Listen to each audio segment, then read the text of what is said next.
We got the 10 million investment, and then we said, hey, we need people. And obviously, I remember it as it was yesterday, most important part, scale, scale, scale, and ideally get revenue tomorrow. Yeah. But from then on, everything went messy. Welcome everyone to this week's sales talk provided by Kickscale. My name is Gerald and I was a former sales leader. Started at a very, very small company thanks to the founders Stefan and Chris, which gave me the opportunity to build up sales teams. But obviously not everything was perfect. Actually, there were a lot of things which I failed in, a lot of problems we faced. And today we have a ton of learnings which we are more than happy to share with you.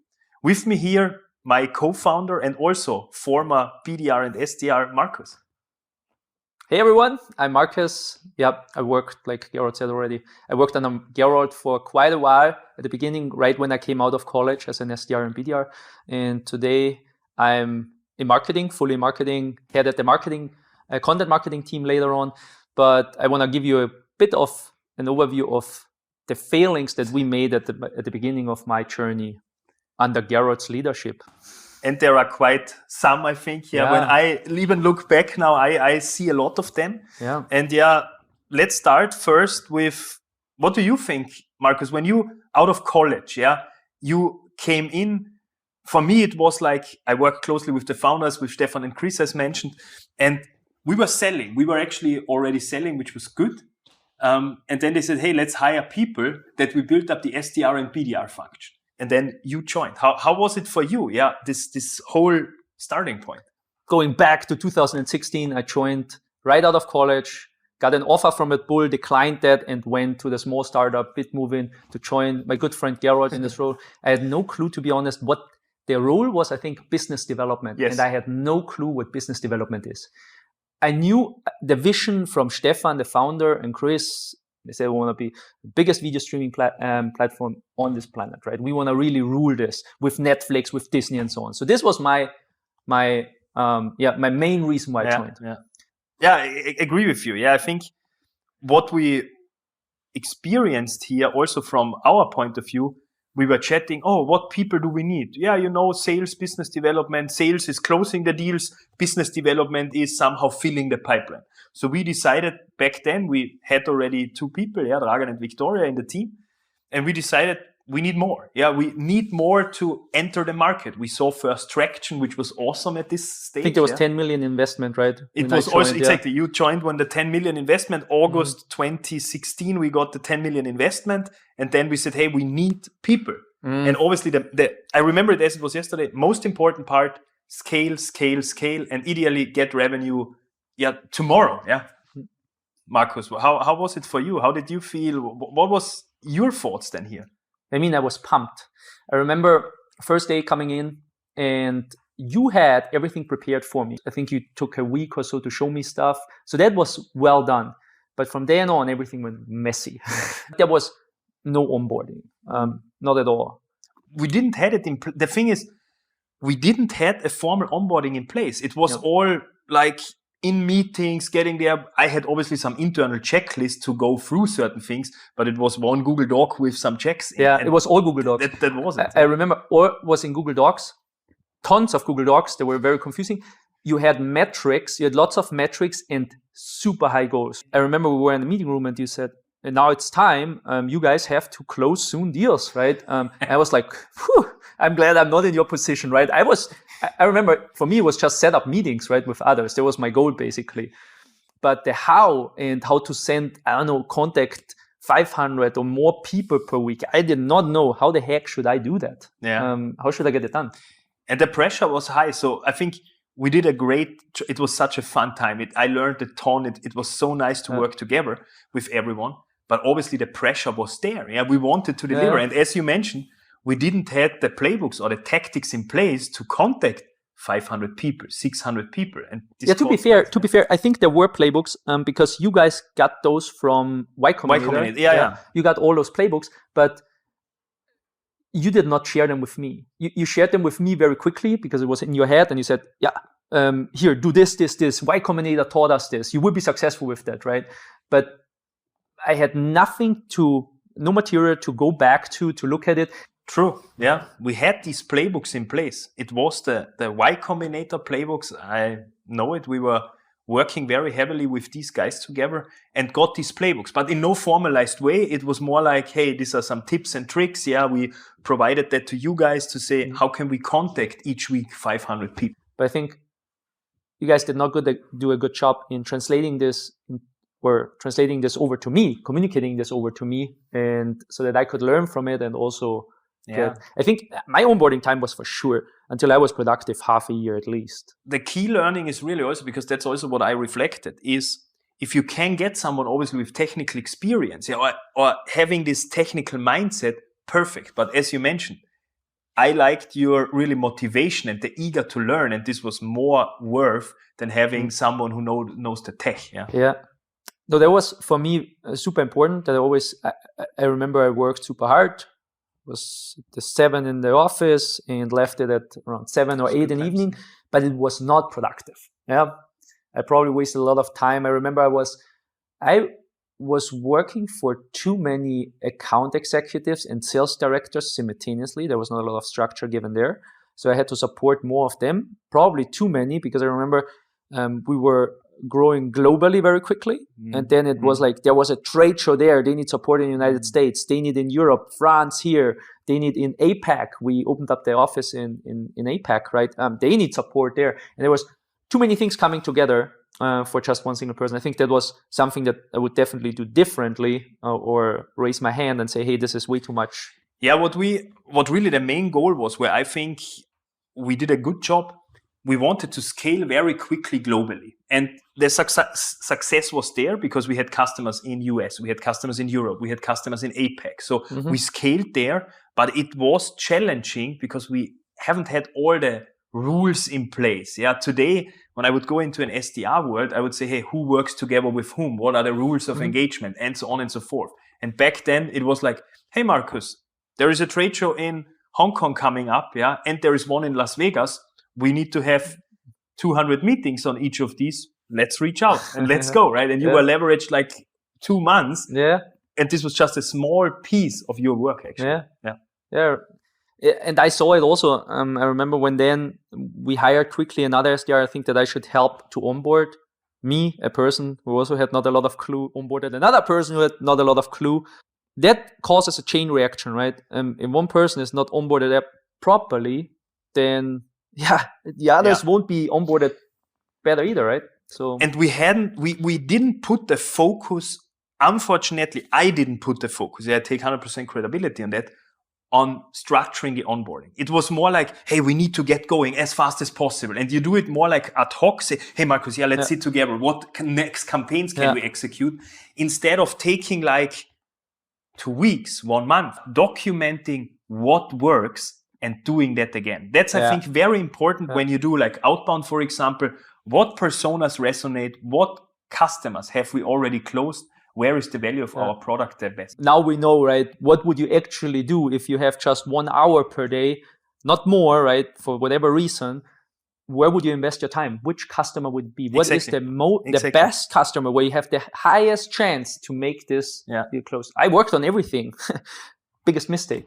And at the end, I think, yes, probably it was a mistake. But also when you look back, you need to have also this quantity in a way, to know quantity leads to quality. Not always, but you have to think also, if you only contact 2 people a day, you won't be successful. You won't be successful. You need to but obviously, if you contact 500 a day, you neither won't be successful because it's too much. And then I remember we were running at this pace like for a year or so, and really experimenting a lot, following the YCombinator approaches. You managed it to get meetings, I remember, with stellar companies, enterprise companies in the US. You got them with cold outbound outreaches. We had tons of meetings at trade shows. But what I saw as a big mistake also from my side, we didn't document all of that. There was I never took the time to document what was working. A mistake if you don't do it, in my opinion. Because if I join as one of the first SDRs or BDRs and I'm not properly onboarded, if I get tasked to onboard others again that join, they would be also failing, right? Or not, I wouldn't say fail, but it would take them longer to get productive. Yeah, and that's what we then experienced firsthand. So obviously after this time, you were moving more into the marketing role. I was moving more into a direct sales role.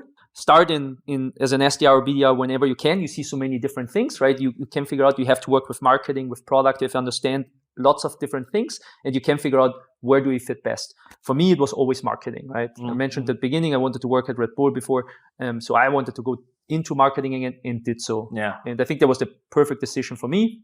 But I saw then you hire, your next champions. Yeah, it changed, right? Mm-hmm. Because obviously then we got the 30 million investment, Series B, yeah. Mm-hmm. And we wanted to scale more globally. And obviously I had not the skill sets back then to scale a sales development team globally. Yeah. So I said also, hey, listen, I think I'm better in direct sales, and had with the founders a great chat going into the direct sales role. Yeah. And what I have seen then, the CRO, we hired the CRO. This was actually already before Series B, but we hired the CRO in Chicago.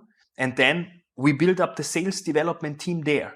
And we were training them a little bit and flying back and forth to them. And then it got really quick. We hired a lot of people to scale up. Yeah. We went beyond 100 people in a very short amount of time. And the biggest challenge that I saw is time difference between Austria and Chicago. So you have a gap there. You can only meet on our afternoon. So we were in Klagenfurt, right, on the afternoon. And you have not a lot of syncing time. Yeah, you can't onboard it properly. If you don't have the processes by then, you will start to struggle there, right there, if you don't have them. And we did. Right? And the know-how as well. So because what I see on processes or enablement, having the process in place is one thing. This is, I expect you to do this calls with this kind of people and so on. But having also the know-how in place, what triggers a head of engineering at a media company, for example. Yeah. This is what I see as processes and enablement. Yeah, I think like Stefan, the CEO and co-founder, said it always very well, is what brought us from 0 to $1 million in revenue won't bring us from $1 million to 10 million, right? You need different skill sets or to focus on different things. So while it's at the beginning, I remember they said often, it's okay to be chaotic. It's not anymore if you start growing. You have to have those processes in place. And what I figured out, I thought, when I go to marketing, finally I'm going out of the sales game. I was wrong, like super wrong. But it's even more important, or what do you say, like this connection between us, which we built then, right? Between marketing and sales.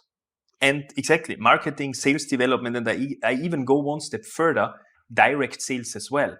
Because when I was then in the direct sales role, I knew the products in and out. I knew the problems what a big publishing house have with playing videos or video ads and so on and so forth. But a new joiner, an SDR, doesn't know that. Yeah. And delivering that know-how to this SDR to say, hey, if you are calling the CTO of a big publishing house, you need to have these 3 openers that you get him hooked or her. Yeah. That's so important. Yeah. Also a connection with marketing, cycling this back. What is the ICP, the ideal customer profile? What are those values? Because they can also change as you grow. You go into different segments. Sometimes you test new things out. It's even more important that also these processes align between marketing and sales. They have common playbooks that they go through. And this needs to, if you don't have this, you fail, right? If you think in silos, you will fail. What we have then seen that these silos came out a little bit. We had marketing, we had sales development, the direct sales department, we were working together, but we saw it was not fully oiled, the machine. Let's say it like this. Aligned.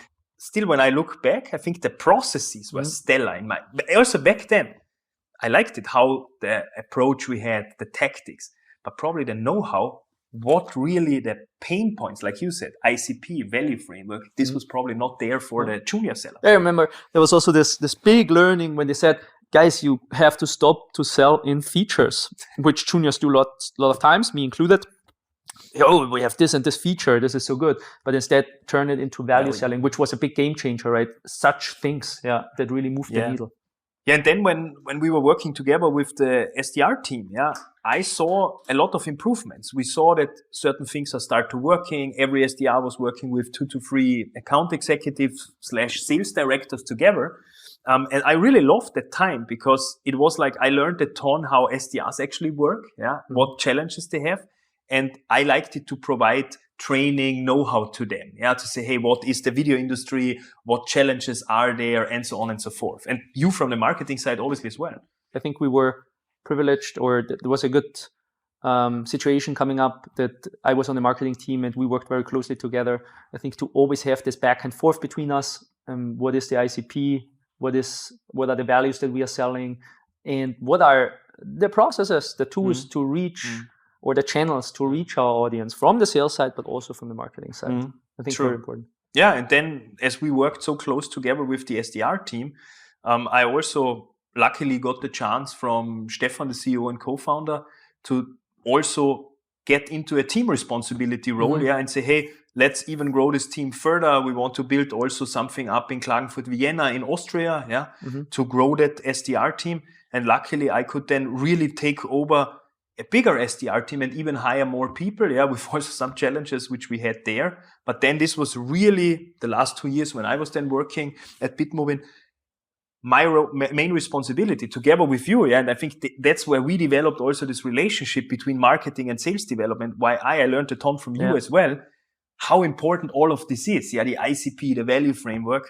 The former CMO who built up Slack on the marketing side, Bill McCadis, I hope I pronounced the name the correct way, but he used to say always the first person he hires is on the marketing team is marketing operations. And I think at such a size, when you grow the team, it's so crucial and important to have this, is it the lead flow, reporting set up that you can track and measure back to that, improve on that, the processes all laid out, the playbooks and so on. I think it is super important.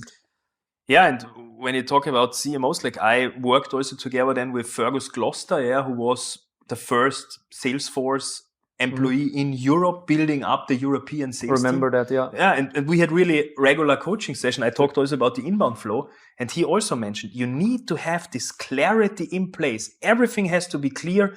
When a person comes in, everything has to be set. Yeah. They need to know what to do. And so I would say sales was a little bit different compared to a B2B tech complex sales. There are some differences, but still you can copy a lot of things, which I think he explained very nicely. The structure, the measurement, because the better you measure, the more you figure out then, is this working or not? Where's the point of failure? Is it really the person, or is it maybe somewhere in the process? I think it's also so important, if you have those processes right between marketing and sales, SDRs feel or can be professional and successful in their role. Because I was leading two SDR teams, but the first one was a small SDR team, 4 people. We were all together. You have to say not at the same time. Right? Not at the same time. Yeah, thanks. Thanks. It was 4 years in between. In between.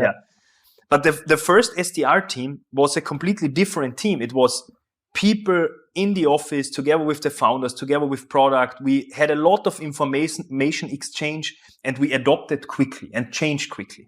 The second team, globally distributed in 3 regions, APAC, Europe, US, not having access anymore to all the industry know-how resources, product resources. And that's where the processes, the enablement material was needed so importantly. Yeah, I think you're set up for failure if you just have people and no rules, nothing in place. We saw it now, we know it now that also other companies struggle with the same. It's just a matter of question, do you acknowledge that you have this problem and do you tackle it? When you are a motivated seller, you want to go out, you probably are a little bit unstructured and so on and so forth, and you can hire these kind of people. But out of 10 people, you probably find 2 or 3, And then you have another 2 to 4 or 5 who are in this mid bucket to say, I need the structure. I need to know what should I do. How does an ideal day look like? What's great?